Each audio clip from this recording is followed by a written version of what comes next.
천 대표! 네, 이준석 후보가 있는지 모르겠네요. 그거는 네, 확인이 됐어요.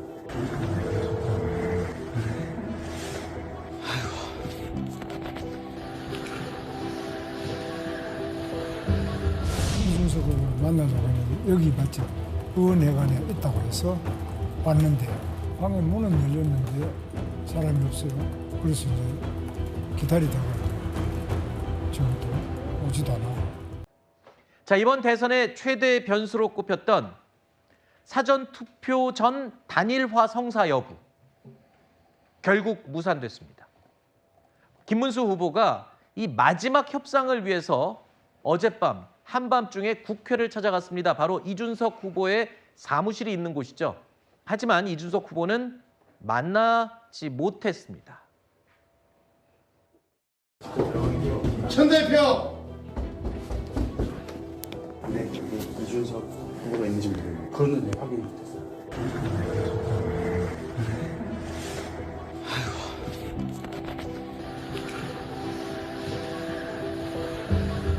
이준석을 만나자고 했는데 여기 맞죠? 의원회관에 있다고 해서 왔는데 방에 문은 열렸는데 사람이 없어요.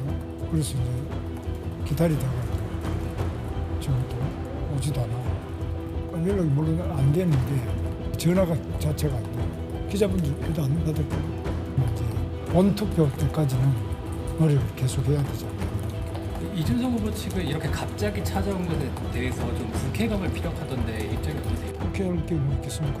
의원회관에는 그냥 와서 만나는 것 자체가 그렇게 불쾌할 정도 그런 건 아니라고 해서 왔어요.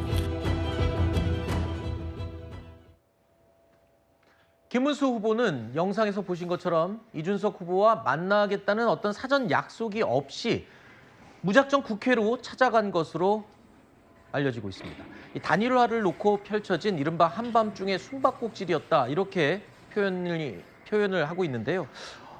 일단 이준석 후보는 거듭해서 단일화는 없다고 수차례 밝혔습니다. 그리고 본인은 완주를 하겠다, 끝까지 완주하겠다고 의사를 밝혔죠. 명확하게 밝혔습니다. 그럼에도 불구하고 김문수 후보가 저렇게 끝까지 접촉을 시도한 것, 이 정도 됐으면 이제 3자 대결에서 잘해볼 방향을 좀 생각해봐야 될 때가 아닐까 싶은데 저렇게 마지막까지 단일화의 끈을 놓지 않는 모습, 일각에서는 단일화 무산으로 대선 패배에 대한 책임을 좀 돌릴 수 있는 명분을 쌓는 거 아니냐, 너무 끝까지 단일화에 매달린다, 이런 지적도 있습니다. 그건 이제 단일화를 반대하는 사람들이 만들어낸 논리 같고요. 그래요? 왜냐하면 아까 지지율을 보시더라도 사실 TK 지역에서는 이전에 한 60% 정도를 앞섰거든요. 50에서 60%. 그러니까 이준석 후보와 김문수 후보가 합치면 그 정도 지지율이 나와요. 그러니까 예전의 지지율을 그러니까 회복할 수 있는 길이고 PK도 마찬가지로 20% 정도의 격차가 있었단 말이에요. 근데 합치면 그 정도가 나온다는 거죠. 서울 같은 경우에는 사실 이전에 지난 대선에서는 이겼단 말이에요. 그런데 지금도 뭐 박빙으로 나오지만 이준석 후보하고 단일화가 되게 되면 뭐 표심이 갈린다 하더라도 앞서는 결과를 얻어낼 수가 있는 것이고, 충청도 마찬가지로 지난 대선에 저희가 이겼거든요. 그런데 이 이준석 후보와 단일화가 되면 마찬가지 결과를 얻어낼 수가 있어요. 그러니까 전반적인 전국의 표심을 볼 때 단일화가 최선이라는 부분은 어느 정도 뭐 수치로 확인되는 부분이에요. 그 다음에 이제 만약에 단일화가 안 되게 되면 이준석 후보가 반대할 수 있죠. 그건 본인의 정치적인 선택이니까.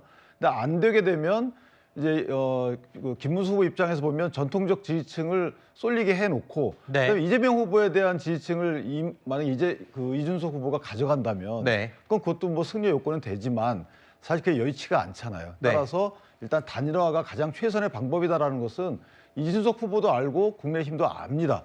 근데 어쨌든 이준석 후보는 본인의 정치적인 미래를 위해서 어떤 설계를 할지 모르겠지만 저는 개인적으로 단일화를 거부할 특별한 이유는 찾아보기 어려워요. 아하. 그렇다면 끝까지 본투표일까지 단일화 살아있다. 그래서 어디선지 어떤 상황에서든지 나올 가능성이 있다. 이렇게 생각합니다. 사실 김문수 후보가 얼마만큼 간절하게 단일화를 원하는지는 이준석 후보가 제일 잘 알 거란 말이에요. 네. 그러면 어제 저 정도까지 찾아왔으면 글쎄요, 어차피 입장을 밝혀온 상황에서 한 번쯤은 얼굴이라도 보고 얘기를 해도 되지 않았을까 싶은 아쉬움이 들기도 하는데 끝까지 연락도 안 받고 꽁꽁 숨어버렸어요. 그래서 그것도 조금 이해할 수가 없는 부분이고, 또 한 가지, 김문수 후보 같은 경우에 아까 들으셨지만 본투표 때까지도 단일화의 끈을 놓지 않겠다고 발언을 했어요. 네. 근데 어차피 사전투표 이후에 단일화되면 그 사전투표에 투표된 거는 다 무효화 처리되기 때문에 의미가 없는 거 아닌가요?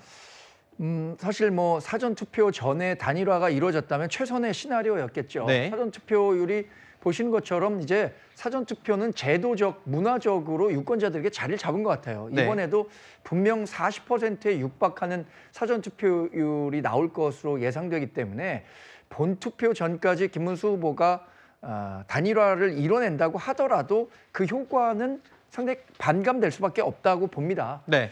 이준석 후보도 사실 어제 이 김문수 후보가 이런 정도의 진정성을 보였다면 당시에 뭐 국회에 있지 않았을 가능성이 크다고 봅니다만 전화 정도는 받는 게 같이 정치를 하는 사람으로서의 예의가 아니었는가라는 생각이 듭니다. 네. 그런데 본인이 완주 의사를 이미 수차례 밝혔고 더 이상 뭐 할 얘기가 없었기 때문에 전화 받지 않았겠죠. 그럼에도 불구하고 김문수 후보는 이 단일화에 대한 진정성을 보여주는 건 전 필요했다고 봅니다. 아, 그래요? 결국에는 이준석 후보와 단일화를 노력했음에도 불구하고 이루어지지 않았고 이준석 후보를 뽑는다는 것이 이른바 준찍명, 이준석 찍으면 이재명 후보가 대통령 당선된다라는 인식을 우리 지지자들에게는 확실히 심어줄 수 있는 계기가 됐다고 봅니다. 이 정도 진정성을 보였음에도 불구하고 단일화가 이루어지지 못했다는 부분에 대한 책임론은 어떤 특정 정치 세력이 책임론을 부각하지 하는 것이 아니라 유권자 여러분들 사이에서 자연스럽게 나오는 현상이라고 이해할 수 있을 것 같습니다. 네. 자, 이렇게 단일화의 불씨가 점점 사그라드는 분위기가 되자 국민의힘은요, 얼마 전부터 최근에 외쳐왔던 이야기죠. 독자 승리론을 다시 띄우고 나섰습니다. 유권자분들이 전략적으로 선택을 하실 거라고 생각이 듭니다. 김문수 후보는 계속해서 중도층의 마음을 얻고 또 중도로의 확장을 하기 위해서 노력하겠습니다. 어차피 안 될 후보씨가 왜 잘락합니까? 그러면 이재명이 좋으라고요. 그죠? 이인숙일 찍으면 이재명이 도와주는데 그걸 꼴 못 보잖냐.